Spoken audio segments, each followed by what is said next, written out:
And maybe we get Brandon Stevens back, who can play safety and corner and nickel and dime. He's a very versatile player. So all those kind of things will play in as we see how it unfolds. There's no way we're bringing back Brandon Stevens, right? I've been out for the last few days. I'm catching up on all this news. We got Oweh giving out subliminal tweets that he might be gone. We're going to talk about that. We'll talk about Kyle Hamilton and Tyler Linderbaum's contract numbers and the decisions that are to be made there with that fifth-year option, and a lot more in this episode of the Flock Rundown. Ravens Flock. Flock Rundown is the place to be. Motionless brainwaves attempt to swim their way to sense, can't tame the untamed. What's up, Ravens fans? My name is Ryan, and welcome back to another episode of the Flock Rundown. I've been out for the last few days, so I'm going to catch up on everything that's kind of happened, and we haven't had any extensions, which I'm surprised by. The clock is ticking. I mean, the more we get to no restructures, no extensions, free agency's next week, basically, 9 days away. If we do not extend or restructure anybody, then somebody's getting traded. And Odafe Oweh put out some subliminal tweets, peace sign, and he hasn't tweeted in years, by the way. So this is, somewhat news, or at least contract related or related to this final year that he's going into. So he put out a peace sign, and then he put out, "Man, I hope not, but God's plan always wins." Now, Odafe Oweh is heading into that last year. He has no security beyond this year. I know him and his agent are obviously fighting for an extension. The Ravens have to decide, whether they're going to extend him, let him try and play out this final year, which could come with some drama or holding out or just, distractions in that regard. So there's a decision to be had there. And the closer we get to free agency, March 12th is the start of free agency. March 10th is when they can start talking to other teams. The closer we get to that date, without the Ravens clearing cap room, which I still do expect to come this week, but if we're not doing that,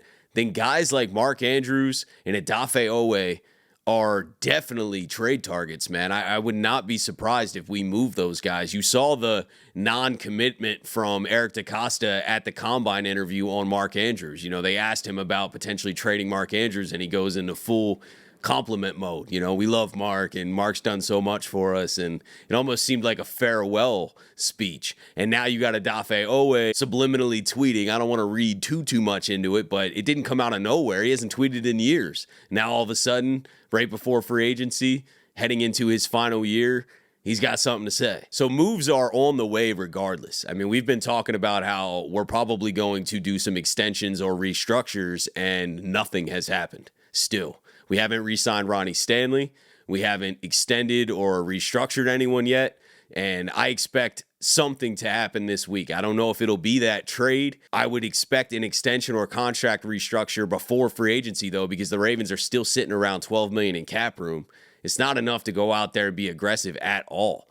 And I don't know if we are going to be aggressive. I'm not saying we're going to be big buyers day one of free agency, but there's no way the Ravens don't clear any cap room. And that could just come from a Mark Andrews trade where we clear $11 million, or an Odafe Oweh trade. Like, you could clear money on the trade market and not have to do extensions and restructures, but I'd just be shocked if we didn't get some deals moving here. And Harbaugh and DeCosta seemed very confident last week that they were going to get a deal done with Ronnie Stanley at the Combine. Well, he's not at the Combine, but his agent was there, and they were talking. And it seemed like things were kind of moving in that direction. Not to say that anything has shifted that, but it is taking a while. So it doesn't mean that it's cut and dry and this is like guaranteed to get done. It is taking a while. And I do think those Ronnie Stanley numbers are going to come in a little less. I've been seeing a lot of chatter at the Combine that teams are skeptical of signing him due to his injury history and his age, and that $20 million number might not be accurate. That was just a projection of what he might get on the market, but it seems like he's probably going to get lower than that. So if the Ravens can obviously get something done before he hits free agency, they'll probably get him at a bargain, which makes a lot more sense, because I was on the camp of, if Ronnie's getting 20 plus million, I think we should go a different direction. I think that's a very scary and risky commitment financially and really for your team. I mean, you spend that much money on your left tackle, you need him to be available, and he mostly has not been available. So I know he had a great year last year. Everyone says he's back fully. You don't know that. the day he signed the other contract, he was hurt like weeks later. So you don't know that he's going to just be good for the rest of his contract. So I definitely think that's still very risky. But if we can get him at a bargain, especially before free agency, definitely down with bringing Ronnie back. But something's got to happen this week, man. Is it going to be the Mark Andrews trade? Is it going to be an Odafe Oweh trade? Is the Ronnie Stanley deal coming? Are we going to get an extension done or a deal done with our Darius Washington, who's going to be a restricted free agent, and we haven't put a tender on him yet? What tender are we putting on our Darius Washington? It feels like there's still so many moves to be made, and that clock is ticking down. So this week has to be the week of restructures, extensions, whatever they decide to do. We should see some movement this week. Free agency starts next week. Teams can start talking to players, getting some verbal agreements done, and then March 12th, everyone's going to start signing. And if a guy like Ronnie's not signed by then, he most likely is going somewhere else, So I would imagine there's going to be some big news at some point this week. And I mentioned this in last week's video when I was recapping Eric DeCosta's presser, that there's so many smoke screens, man, and I'm having a hard time really seeing the vision until you actually start to see things get done, right? Because Eric DeCosta's talking about, I'm very confident we're getting the Ronnie Stanley deal done. You got John Harbaugh now saying that we might get Brandon Stevens back. And he had a little smirk on his face. And I don't know how serious he is. Maybe he is serious. Obviously, as a coach, he doesn't get to make all the roster decisions. So maybe as a coach, he's just like, yeah, I'd love to keep Stevens. I'd love to keep all the guys. That's probably his mentality.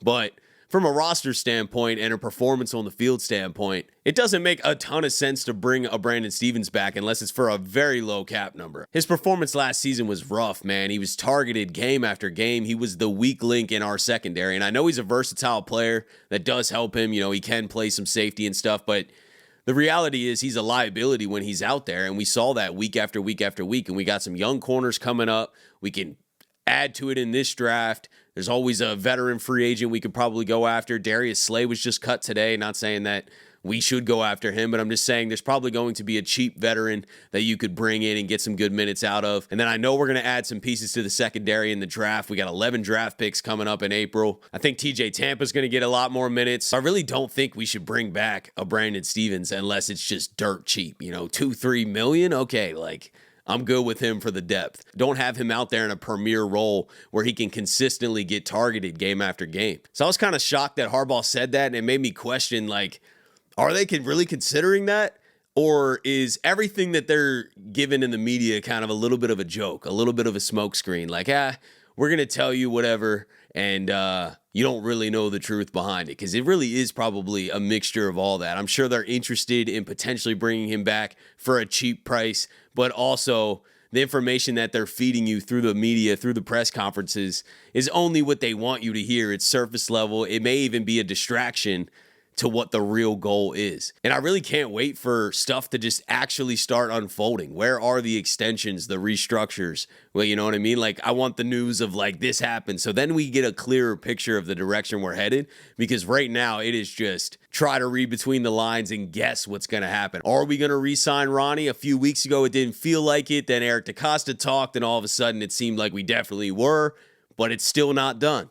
Is that about to happen? I probably would still lean towards that is probably going to happen, because I think Ronnie's contract is going to be a lot cheaper than originally projected. So that makes a lot more sense to bring him back. But we still have to clear cap room. We have $12 million. Ronnie's going to make more than $12 million himself.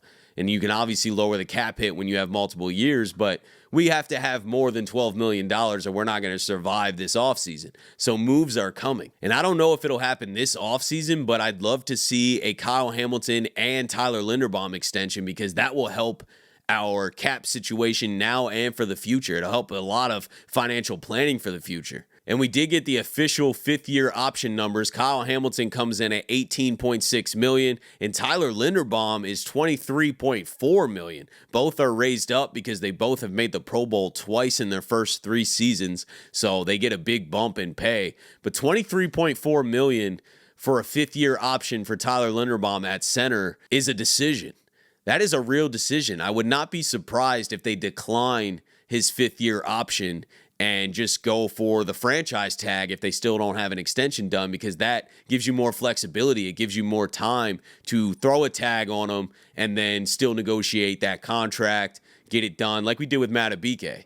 Now, if you pick up the 5th-year option, he's locked in at that price, and you can't really manipulate the numbers. Kind of like Odafe Oweh right now. You can't manipulate those numbers this year. So I wouldn't be shocked if they decline Tyler Linderbaum's 5th-year option. I don't even think that that's like a red flag that we would potentially even be moving on. We're not moving on from Tyler Linderbaum or Kyle Hamilton. So whether they pick up the 5th-year option or not, it's really not a big deal in my opinion, but I just wanted to kind of talk about, like, if they do decline Tyler Linderbaum's 5th-year option, that's not necessarily a bad thing. It just gives them more flexibility. But the easiest and best route is to just try and get an extension done as early as possible this offseason. I want that Kyle Hamilton, Tyler Linderbaum news coming so that we know, hey, yeah, they're locked up. They're happy. We're happy. We saved money by getting the deal done earlier. And you know what the cap numbers are now for the future. So you can really plan your future moves, because they're thinking a year or two out always. They're not just thinking about this season. They've already kind of knew what the cap situation was going to be. They're planning for next year as well. And when you already have those numbers slotted in, then it makes life a lot easier and also gives you more flexibility because you know what it's going to be. You don't have to sit there and be like, well, we can't spend much because we got to go pay Tyler and we don't really know what that number is going to be. If you get the extension done now, you save money and you know what the numbers are going to be. So I'm still rooting for a Kyle Hamilton and Tyler Linderbaum extension this offseason. Wouldn't be shocked if it doesn't happen this offseason. It is early. This is the first offseason that they're even eligible for extensions. So I'm expecting something to happen this week. I don't know exactly what it's going to be. You would assume it's a Ronnie Stanley deal. You would assume a potential Mark Andrews trade. I don't know what's going on with Odafe Oweh. He's speaking out now. That's probably just contract negotiation talk. I mean, he hasn't tweeted in years, and now all of a sudden he's like, peace. We've seen this with a lot of players. But it makes sense. He's heading into his last year. Mark Andrews heading into his last year. They have big cap hits. It would make sense if the Ravens did decide to move on, but you are creating a hole. Maybe not so much at tight end. At pass rush, you definitely would have a hole by just losing Oweh. You'd clear money, but your pass rush would get worse. We can't continue to rely on Kyle Van Noy to be our premier pass rusher. That's not going to work. We definitely need to add to that pass rush room, and I know we will in the draft, but losing Oweh will hurt that room pretty substantially. So we'll see what happens, man. I'm excited for something to actually be concrete and actually happen instead of just trying to guess. I think we've been in this for the last few weeks, guess mode or just trying to theorize what the best strategy is. And everybody's got all these different ideas, and that's awesome. I love talking about it. I love trying to debate what's going to happen. Which direction are the Ravens headed? Are they re-signing Ronnie? Are they not?